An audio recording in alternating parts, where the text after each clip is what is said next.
तर आज आपण तांदूळ व डाळीपासून परफेक्ट आप्पे कसे करायचे तेच बघणार आहोत. हे जे आप्पे आहे बाहेरून छान कुरकुरीत होतात आणि आतमधून छान स्पॉन्ज सारखे मऊ होतात.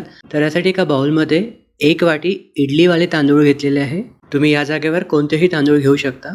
अर्धा वाटी उडीद डाळ आणि पाव वाटी मूग डाळ घातलेली आहे. हे सर्व एकत्र करून 2 ते 3 वेळा स्वच्छ पाण्याने धुवून घ्यायचे. धुतल्यानंतर स्वच्छ पाणी घालून साधारण 5 ते 6 तास भिजत ठेवायचं आहे.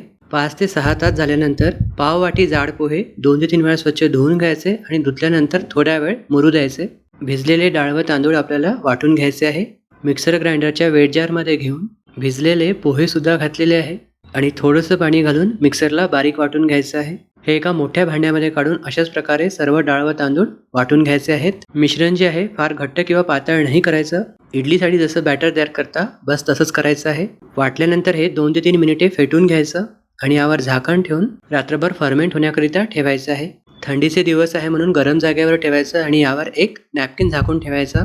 दुसऱ्या दिवशी सकाळी तुम्ही बघू शकता बॅटर मस्त फर्मेंट झालेलं आहे. थंडीच्या दिवसांमध्ये फर्मेंट व्हायला वेळ लागतो. अशा वेळेस बॅटर डबल होतपर्यंत वाट बघायची आणि त्यानंतर समोरची प्रोसेस करायची आहे. तर यातील अर्ध बॅटर काढून घेतलेलं आहे आणि बाकी उर्वरित बॅटरपासून आपण आप्पे तयार करणार आहोत. तर यामध्ये चवीनुसार मीठ, आवडीनुसार हिरव्या मिरच्या आणि बारीक चिरलेली कोथिंबीर घातलेली आहे. हे सर्व मिक्स करून घ्यायचं. सुरुवातीला पॅन गरम करून घेतलेला आहे. गरम झाल्यावर कॅव्हिटीमध्ये तेल घालायचं आहे.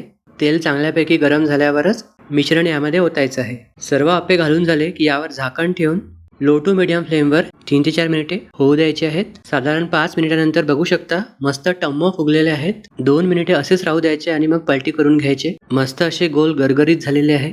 वरून आणखीन एक थेंब तेल घातलेलं आहे आणि लो टू मीडियम फ्लेमवर आणखीन 5 ते 6 मिनिटे होऊ द्यायचे आहेत. सर्व बाजूने मस्त असा सोनेरी रंग आला म्हणजे आप्पे झाले असे समजायचं. खोबऱ्याच्या चटणीबरोबर मी सर्व केलेले आहे. हे असेही खायला खूप छान लागतात. तर नक्की ट्राय करून बघाल. व्हिडिओ कसा वाटला कॉमेंट्समध्ये सांगाल आणि आवडल्यास लाईक करायला विसरू नका.